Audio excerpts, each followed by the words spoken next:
l'année sur Espace TV. Sur Radio Espace Guinée, les GG pensent comme JMJ. Une presse libre se voit dans la rue. Et la rue voit vraiment si la presse est libre. Cette dialectique sociale est la levure de la démocratie. JMJ. Les GG sur Espace. Un an déjà.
Fête sensationnelle, mortelle, exceptionnelle.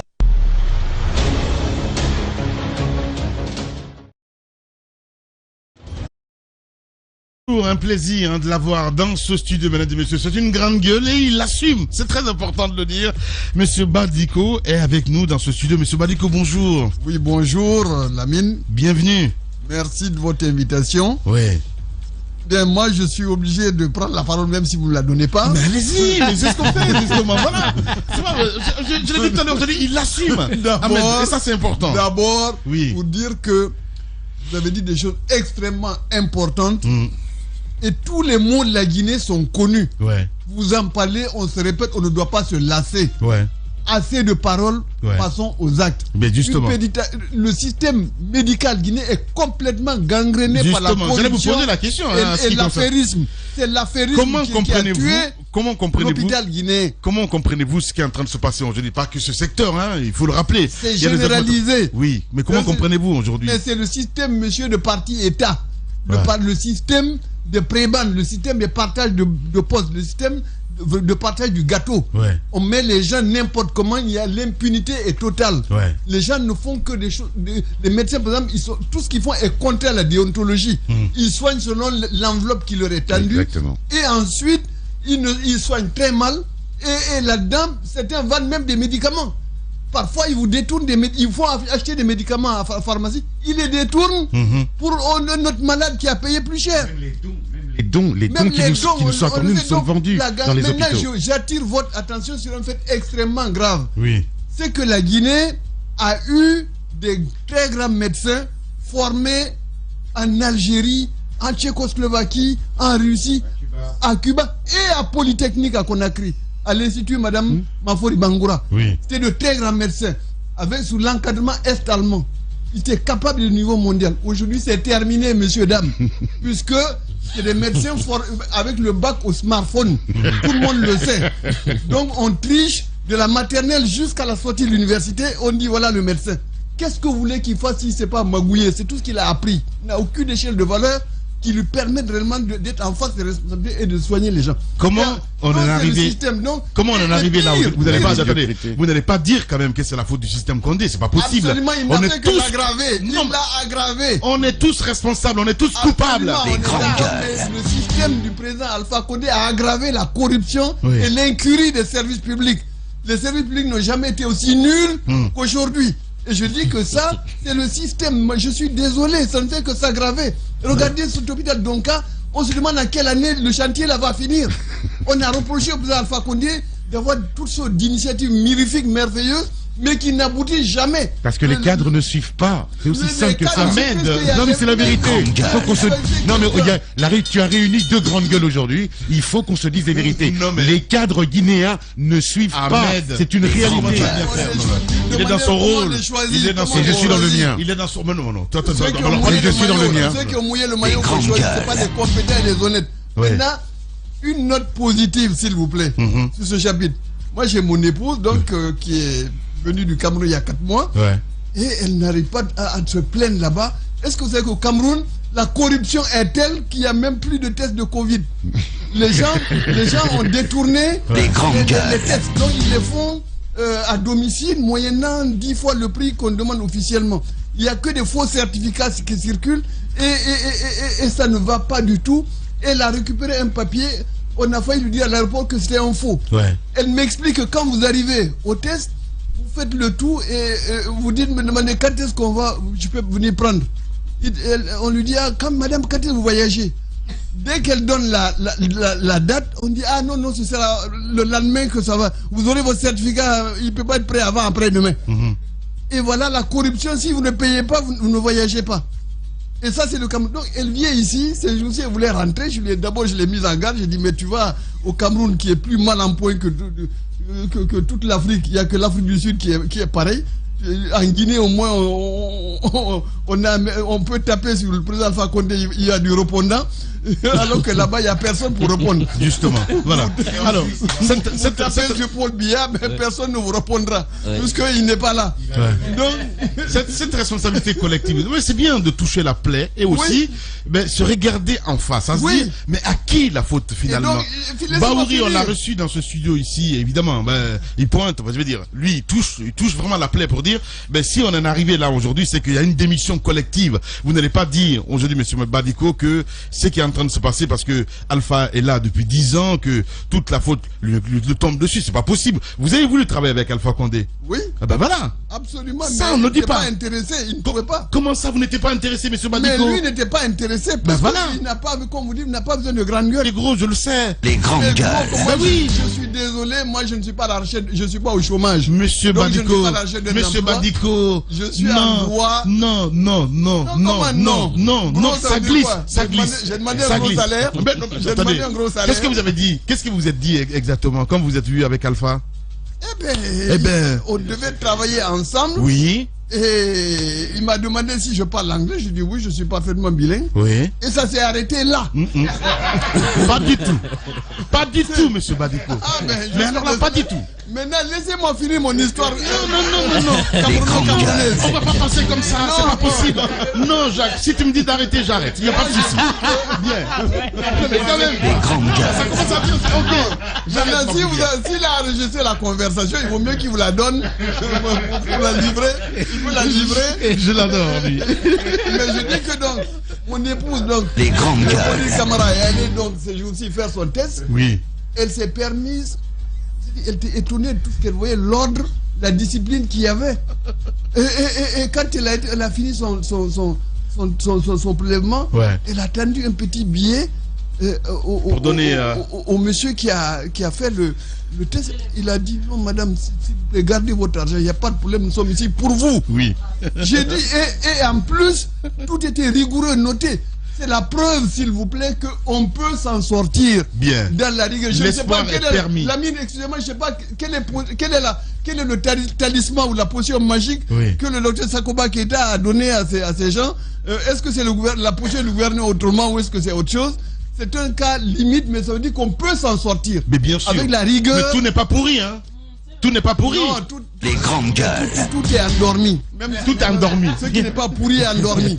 Voilà. Alors moi, on va revenir au sujet du jour. C'était la rentrée en matière. Aujourd'hui. Je vous ai prévenu. Hein. Voilà. Je vous préviens, il y a plein de médecins adjoints avec le BTS lâchés par des écoles, fausses écoles de santé à travers le pays où les gens savent à peine lire et écrire. Ils sont aides-médecins. Ils sont les bouchers charcutiers au quartier et la population est livrée à eux. Bien. Voilà. Et voilà, on va revenir un peu à ce... Il parle en connaissance de cause. Hein. Il parle en connaissance de cause. On vient à cette loi qui a été adoptée à l'Assemblée nationale par rapport aux communes rurales et aux communes urbaines. Ouais. C'est vrai que si on prend le code des collectivités, on était autour de 38 pour les communes urbaines, 33 à l'intérieur, 5 ici. Et aujourd'hui, on est à 31 parce que Kassa finalement qui devient commune.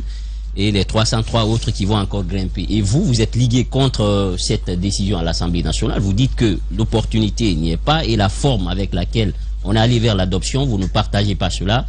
On veut connaître le fond de vos pensées par rapport à cette adoption. Le fond de la pensée, c'est quoi? Oui. Je ne suis pas le seul. La quasi-totalité des députés en commission ont dit, mais dites-nous, vous avez choisi ces 19 districts pour devenir des sous-préfectures en communauté rurale et Kassa en communauté urbaine. Quels sont les critères, s'il vous plaît? Personne n'a pu expliquer selon quels critères ça se fait. Mais nous qui sommes sur le terrain, grâce à Dieu, nous savons que ce sont des promesses électorales du RPG. Puisqu'il y a tellement il y a une situation dramatique dans le pays où chacun veut être indépendant. Personne ne veut plus être sous les ordres de l'autre, et soi-disant, et tout ça. Donc, il y a des forces centrifuges à n'en plus finir. J'ai dit à Haute-Guinée, c'est le clanisme, les clans.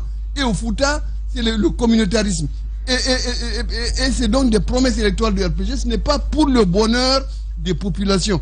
Maintenant, en ce qui concerne Kassa, il faut savoir que Kassa, vous savez qui me l'a expliqué? Non. C'est Madame Aminata Touré, Oui, la mère de Kaloum, oui. dont la mère est de Kassa. Ouais. Il m'a expliqué que les ancêtres de Kaloum viennent de Kassa. Donc Kassa, c'est un archipel qui aujourd'hui a une très grande importance stratégique, on n'y fait pas attention. Tous les trafics, s'il vous plaît, de carburant, tous les trafics de stupéfiants, d'armes et tout ça, passent dans ces îles-là. Donc s'il y a la présence de l'État à travers une commune urbaine, ça va aider certainement à développer la ville et à sécuriser également Conakry. Mais seulement le ministère a été très malin. Il a mis le bon grain avec l'ivraie. Donc il a mélangé la loi sur Kassa avec les 19 autres. Et donc nous, les 19 autres, n'étaient pas d'accord puisque ce n'était pas fait pour le bonheur des populations. Ça ne règle aucun problème des populations. La preuve, ceux qui ont des préfectures, sous-préfectures, où en sont-ils? Qui se passe? C'est une calamité. Les sous-préfets, c'est des calamités. Pour un souci d'explication, expliquez-nous, quand vous parlez des critères, quand vous dites que ces choix ne répondent pas aux critères, quel devrait être le critère pour le changement ou bien l'érection de ces communes Voilà, il faudrait avoir un cahier des charges clair, en disant, dès l'instant où, par exemple, un secteur rural a atteint tel stade avec telle population et qu'il dispose mais le code des collectivités, voilà, le code des collectivités le prévoit, monsieur. Il peut passer à district. Et le district, dès l'instant où il est capable d'assumer mais est-ce qu'honorable, vous avez lu le code des collectivités? Je l'ai lu, mais le problème, c'est que ce n'est pas ça qui a guidé le choix du ministère. C'était pour faire plaisir à des électeurs en cédant à la division. Et nous disons que ça ne résout aucun problème. La preuve, on a 19 nouvelles sous-préfectures. Il faut voir que deviennent les 332 autres qui sont totalement abandonnées à elles-mêmes. Et au Fouta, c'est grave avec l'exode rural, puisqu'il n'y a plus rien. Même les écoles ne fonctionnent pas, les centres de santé ne fonctionnent pas, rien ne fonctionne. Et on me dit, oui, mais l'ANAFIC va pouvoir leur donner l'argent. Je dis, mais parlons sérieusement. L'ANAFIC donne combien par an? 25 millions, messieurs, dames. 25 millions, vous divisez ça par 10 000 ou 15 000 habitants de ces sous-préfectures. Qu'est-ce que ça va donner? Rien, rien du tout. Et surtout, figurez-vous que les sous-préfets ne savent même pas en quoi consiste leur mission. Honorable. Ils sont parachutés là par le parti. Et voilà, que chacun se débrouille. Bien. Voilà. Mamadou Badiko, il faut le rappeler, président de l'UFD. Il est député à l'Assemblée nationale. Allez-y, Ahmed Kourouma. Je voudrais revenir sur deux mots que vous avez utilisés, qui sont forts. Vous avez parlé de clanisme à Cancan et de communautarisme au Fouta. Oui. C'est un constat d'échec ou c'est une réalité que vous avez vécue? C'est une réalité. On n'est pas là pour nous cacher les réalités. Mais il faut éduquer les populations, leur montrer qu'on peut se développer sans avoir la sous-préfecture chez soi. Et puis surtout, il faut combattre les jeunes, la division. Ça veut dire l'ethnicisme ambiant. Oui, ça c'est nous qui sommes les plus anciens, nous sommes les supérieurs, les autres c'est des idiots, les autres c'est des esclaves, les autres c'est ceci, cela. Il faut en finir avec ça. Alors comment ça fonctionne au Parlement finalement? Justement. Vous êtes opposé, toujours opposé d'ailleurs, parce que ce n'est pas seulement pour cette loi que vous avez adopté cette posture à l'hémicycle. Et finalement, vous apportez vos arguments, mais vous n'avez personne qui s'embarque avec vous dans le combat. Comment ça fonctionne? Mais ça fonctionne que c'est les règles de la démocratie. Ce n'est pas puisque vous êtes minoritaire que vous devez la fermer. Et vous êtes très minoritaire. On est très minoritaire, mais ça ne change rien. C'est pas le nombre qui compte. Ce sont les idées qui sont émises et l'impact sur la population. Grâce à vous aujourd'hui, la population sait ce que nous connaît nos arguments et beaucoup y réfléchissent. Justement. Et ça va faire évoluer les mentalités. Pour ne pas dire. En même temps, maintenant, votre information n'est pas complète. Dans le même package, le même jour, il y avait une loi sur l'éducation physique et sportive que j'ai votée haut la main, qui était présentée par le ministre Bantamasso, puisque la loi, elle n'existe pas. Et je vous dis, le drame de ce pays, c'est que le gouvernement peut vous prendre les plus beaux textes du monde. Ils sont là, on les vote haut la main, mais il ne se passera rien. Puisqu'ils sont incapables de mettre en application même leur propre projet. C'est ça le vrai problème du Parlement. Justement. Alors, vous parlez tout à l'heure des autorités. Je parle des préfets, entre autres. En tout cas, c'est communes, entre autres. Si vous vous posez vous-même des questions, parce que je parle de ces députés-là, est-ce qu'on peut dire que c'est des lobbying à l'Assemblée nationale aujourd'hui? Et qu'est-ce qui se passe-t-il exactement? Parce que ce que vous ne voulez pas dire, je n'ai pas envie de dire que c'est des bandits, ils n'en savent rien du tout, mais je peux être encore plus dur. Comment vous pouvez qualifier les députés aujourd'hui? Eh bien, figurez-vous que les députés aujourd'hui ne sont pas exactement les mêmes qu'avant. Vous n'avez jamais entendu dire que quelqu'un a lancé des coups de poing ou a tapé du poing, tambouriné sur la table, ou s'est mis à insulter le père et la mère de XY. Là, vous pensez les arguments à l'ancienne législature. Oui. Mais il y avait plus de débats là-bas. Justement. Mais pour quel résultat? Est-ce que le public était informé? Non. Il n'était pas informé. C'est maintenant que vous avez des documents. Les grandes gueules. Donc que les gens assument. Bien. Oui, moi j'ai. Alors, faut assumer.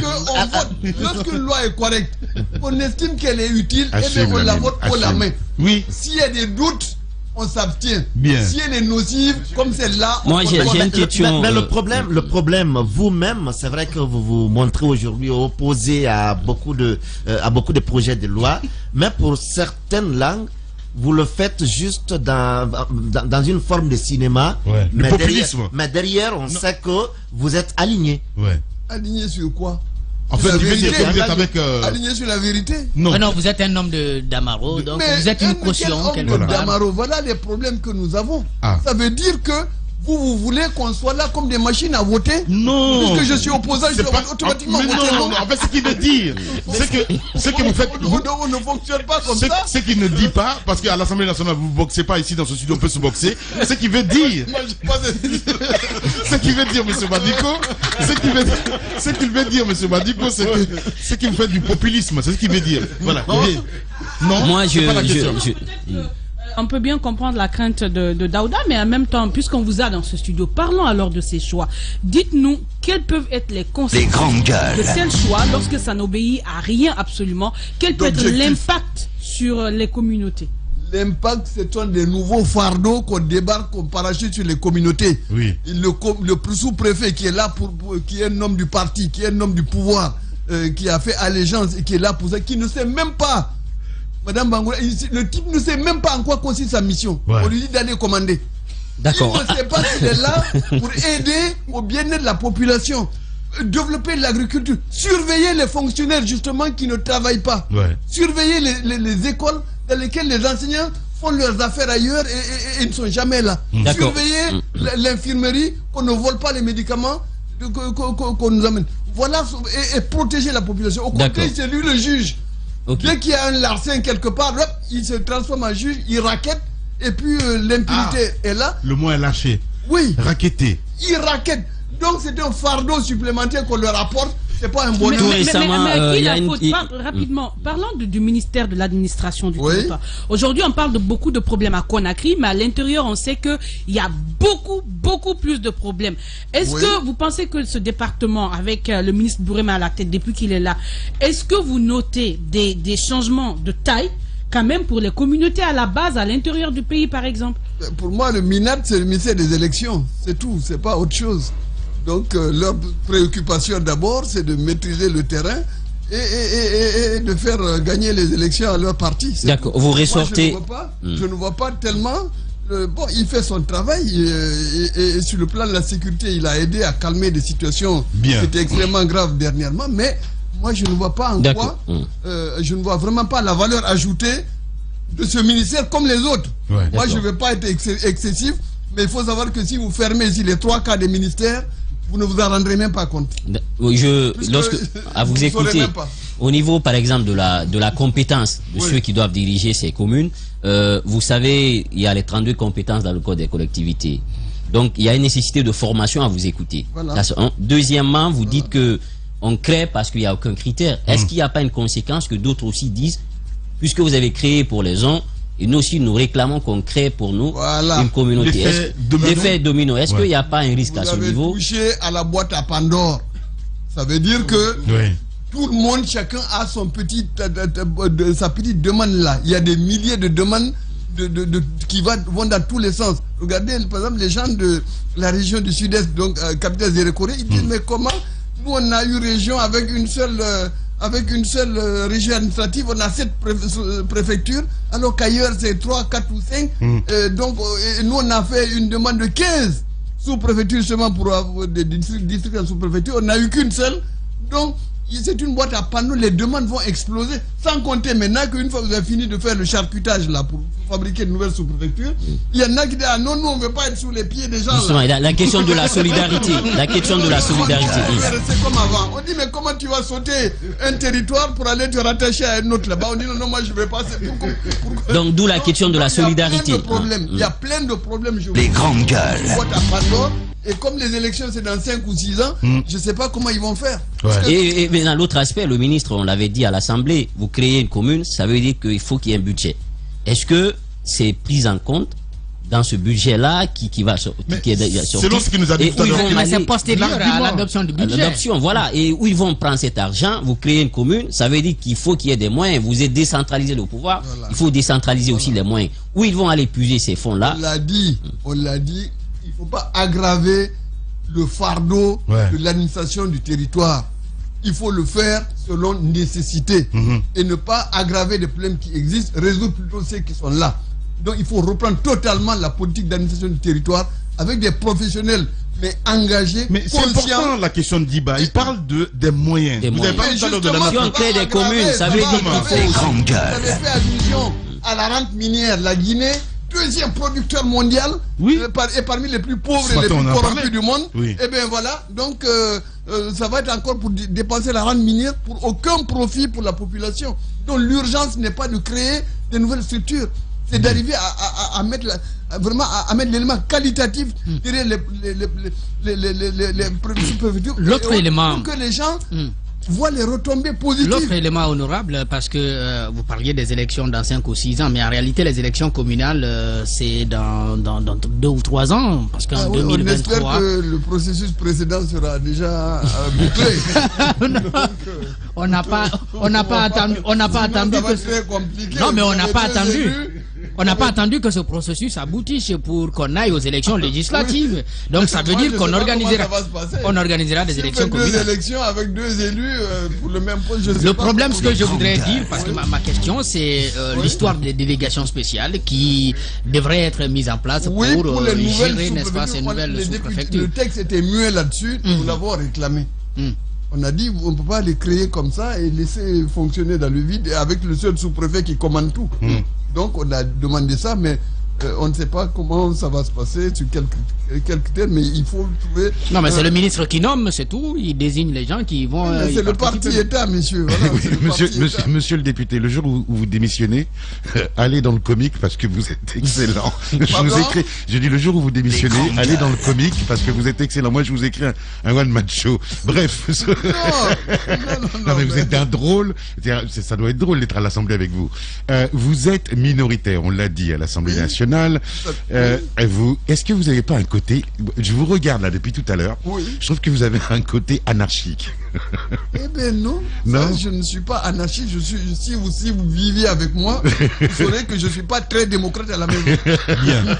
Puisque l'ordre, on a besoin de la loi et de l'ordre. Ouais. On ne peut pas se développer sans ça. La preuve, même dans le cas des populations qui ont chassé leur sous-préfet à Sangiana, on a publiquement dit, écoutez les amis, s'il vous plaît, s'il y a un sous-préfet qui commet des fautes graves comme ça au détriment de la population, il ne faut pas vous faire rendre justice. Il ne faut pas vous rendre justice.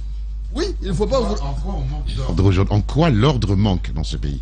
Eh bien, c'est plus que c'est l'impunité, monsieur. Vous avez entendu quelqu'un sanctionner dans ce pays? Non, jamais. Pour moi, malgouvernance, abus de pouvoir ou autre? Non. Rien. Voilà la clé. Alors, voilà. Monsieur Badiko, notre invité ce matin, allez-y. À vous entendre sur le cas spécifique de Kassa, il fallait s'y attendre. Aujourd'hui, c'est fait. Et comment devraient s'organiser les choses de ce côté pour que, quand on parle de Kassa, on parle de sites touristiques, de tout ce que ça pourrait rapporter à la Guinée. Comment est-ce que les choses devraient se dessiner de ce côté? De sécurité également. Donc, il faut que l'État dégage immédiatement des moyens pour soutenir cette nouvelle commune. C'est clair. Et encore, voilà, et comme l'État manque d'argent, eh bien, on ne sait pas comment ils vont faire. On ne sait pas. Mais bien. La rente minière, voilà. C'est-à-dire, on dépend totalement de la rente minière. C'est-à-dire, nous sommes en train de consommer notre propre substance.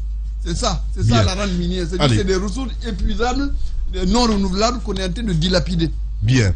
Monsieur Badiko, notre invité ce matin, il faut le rappeler, le président de l'UFD. Allez-y, mon cher. Oui, cette assemblée, c'est vrai qu'on dise aujourd'hui Damaro, il règne avec une main de fer, mais visiblement, ça parle peu par rapport à la précédente législature. Justement. On a l'impression que c'est ordonné quand même un petit peu, hein, depuis qu'il est là. Depuis qu'il a d'abord, une première chose. Oui. Il semblerait que c'est la première fois qu'une plénière commence à l'heure. Ouais. Quand il vous dit 10 heures... C'est 10 heures. Mais si vous venez à 10h10, il est déjà installé, l'appel est déjà fini. Vous êtes porté absent. Vous devez vous expliquer. Ouais. Donc, effectivement... Il semblerait, je ne comprends pas. Vous êtes à l'Assemblée nationale, vous? Oui. Pourquoi vous dites il semblerait? Je ne comprends pas. Il vous a sanctionné. Il vous a sanctionné une fois? Non, mais moi, je me suis retrouvé une fois dehors. Okay. Il a fallu que j'écrive une très belle lettre pour expliquer pourquoi j'étais en retard. Ah, mais Damaro, il est très chef alors. Non, mais maintenant, il faut dire que Damaro lui-même, mon ami Damaro, il fallait qu'il apprenne son métier. Si vous vous souvenez, au début de la législature, il a commencé par me couper la parole. Oui, sur les affaires de Simandou. Dès que j'ai commencé à parler, il m'a coupé la parole. C'est la plaie quelque part. Qu'est-ce que vous en saviez? Et après, bon... Qu'est-ce que vous en saviez? Pardon? Qu'est-ce que vous en saviez? Sur Simandou. Eh bien, c'était la plus grande braderie du siècle en Guinée, puisque c'est la réserve, c'est ça qui nous reste. Pourquoi il vous coupe Tout est bradé déjà, il restait le Simandou. Oui, c'est le Simandou qui restait. En quoi c'est la braderie? Les grandes gueules. Puisque c'est des cailloux qu'on exporte sans aucune valeur ajoutée. Et maintenant, je vous préviens, nous allons avoir un problème qui va arriver avec Swapiti. On va avoir du courant de savoir quoi en faire. Et il faudrait obliger le gouvernement à imposer aux miniers de s'associer pour faire des usines, des aciéries et des usines d'aluminium. Ce n'est pas fait du tout. Donc, c'est ça qu'on... Et surtout les partenaires, on a dit, ils sont à bouquer depuis des années et des années. Dites-nous le résultat de leur présence là-bas. Avant, quelqu'un, tu confies ton petit coq, ton petit poulet, tu n'as pas vu ce que ça a produit. Tu te dis, ça a très très bien marché mon ami, donne-moi maintenant ta vache, tu vas devenir riche. Mais la moindre des choses, c'est de voir qu'est-ce qui est devenu le poulet que tu lui avais donné. On n'a pas pu. On n'a pas su l'apport. Vous avez vu, Bofa Bokeh, c'est le ravage complet. L'environnement massacré. Et le littoral complètement massacré. L'élevage, l'agriculture, la pêche complètement massacré. Pour avoir des choses pour justement nourrir des communes rurales, des nouvelles communes rurales ou des nouvelles préfectures. Bien. C'est ça qu'on reproche au Simandou. Maintenant, la seule chose pour laquelle je me suis abstenu, je vous permets de le dire, c'est à cause du chemin de fer dont nous avons rêvé enfant. Dès l'instant où le chemin de fer va être construit, je dis, bon, moi, je m'abstiens, je ne vote pas contre le projet à cause de ce chemin de fer. Sans savoir que maintenant, ne dansons pas trop tôt, puisque si le chemin de fer là est comme tous les autres chemins de fer miniers, c'est-à-dire que la population ne verra rien là-dedans. Bien. Monsieur Mamadouba Badiko, notre invité ce matin chez les GG. Les grandes gueules. Sur Radio Espace Guinée, les GG pensent comme JMJ. Les grandes gueules. La minute, oui ou non. Un feu roulant de questions avec une seule réponse possible. Langue de bois, s'abstenir. Il est notre invité ce matin, mesdames et messieurs. Ben oui, il n'a pas sa langue dans sa bouche, évidemment.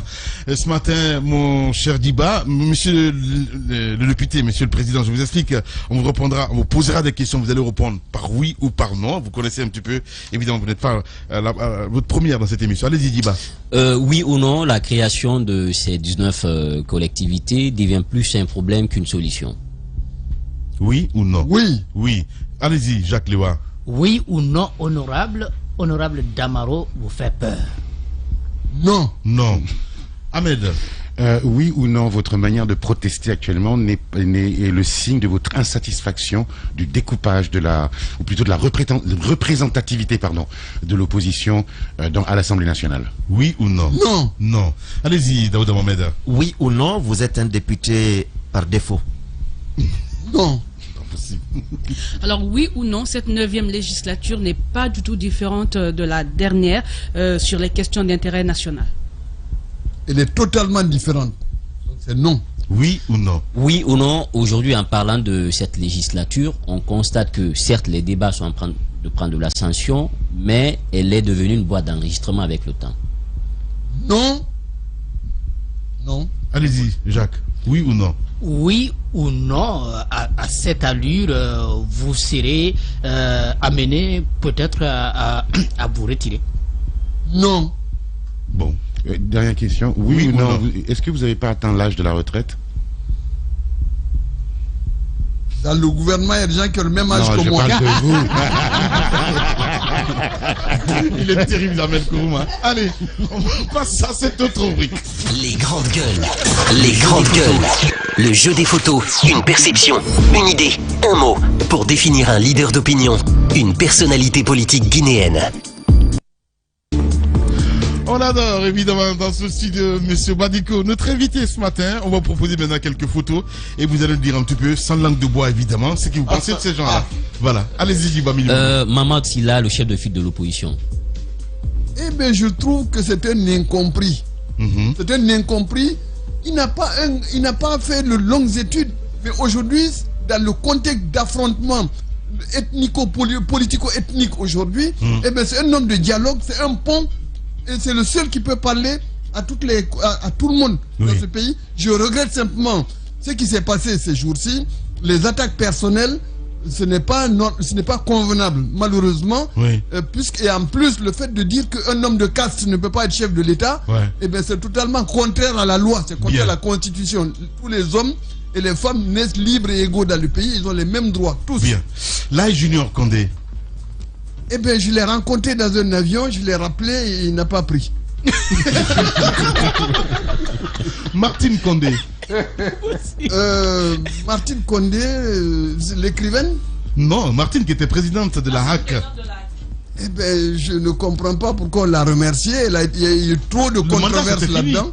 Il y a eu trop de controverses là-dedans. Donc, de toute façon, c'était aussi une prébande. C'était un remerciement.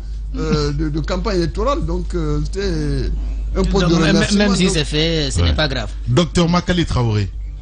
Eh bien, je trouve qu'elle elle se bat bien. Je regrette que, vous savez qu'on a un problème qu'on ne peut pas trop dire. Nous avons deux Makalé sur la scène politique et il faudra arriver à enlever les deux Makalé pour ne rester que Traoré et Camara pour qu'elles puissent s'entendre dans le cadre être derrière le chef de file. Bouré Makonde.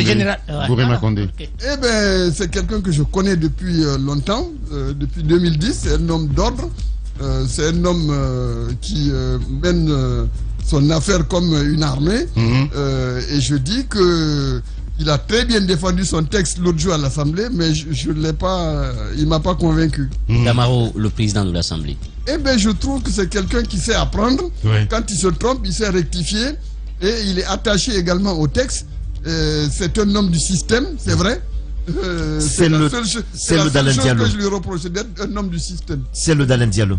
Eh bien, je dis, c'est quelqu'un, c'est un petit frère, c'est quelqu'un qui est un homme politique, il est en difficulté aujourd'hui.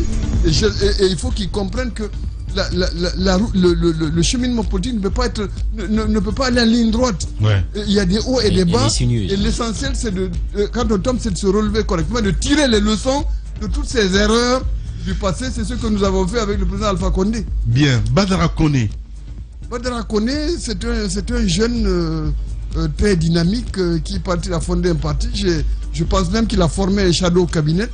Si vous regardez un peu ses dirigeants, c'est un shadow cabinet. Je me suis demandé où il prend l'argent pour faire un shadow cabinet pour quelqu'un qui venait de fonder un parti. Mais c'est des jeunes qui ont l'avenir devant eux. S'ils peuvent s'attaquer directement aux maux du pays et pas à les aggraver. Bien. Le Premier ministre. Allez-y. Lamine Guirassy. Merci. Lamine Guirassy, je dis que il le sait, je lui ai dit à la fin de l'année, quand j'ai vu le démantèlement des équipes qui étaient en cours, j'ai dit attention, casse-cou, si le pluralisme des médias n'existe plus, c'est nous qui allons mourir les premiers, avant même les médias. Donc je dis que il est extrêmement ouvert, il est très brave et il est professionnel et il a le sens de la réussite et de l'ouverture. Et je dis que ça... Alpha Condé. Eh bien, c'est mon grand frère. C'est mon grand frère. C'est lui qui m'a tenu la main quand on était presque adolescent. Et je dis qu'il y a des liens invisibles entre nous que ni lui ni moi ne peuvent casser, malheureusement. Malheureusement. Comme ça. Kassori Fofana. Mais ça n'empêche pas de lui dire, de dire quand sa politique est mauvaise, de le lui dire, et quand il est correct, on le dit également. Le Premier ministre. Le Premier ministre, c'est quelqu'un qui est de ma génération entre nous. Donc, malheureusement, j'ai toujours été en opposition à lui par rapport à ces postes qu'il a là-bas. Mais il a des capacités, et donc nous l'attendons.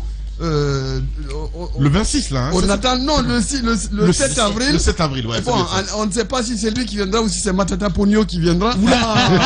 Vous avez des informations. Qu'est-ce qui se passe exactement? Le Premier ministre Kassori, il a énormément d'expérience et de Mais comment vous voyez l'arrivée de Matata Pogno dans toute cette affaire-là? Je reviens sur Dr Kassori, il a énormément d'expérience et de capacité, mais encore faut-il qu'on le laisse travailler. Allez, on a terminé. Non, on a terminé. Matata Pogno qui vient faire tout à la place de beaucoup.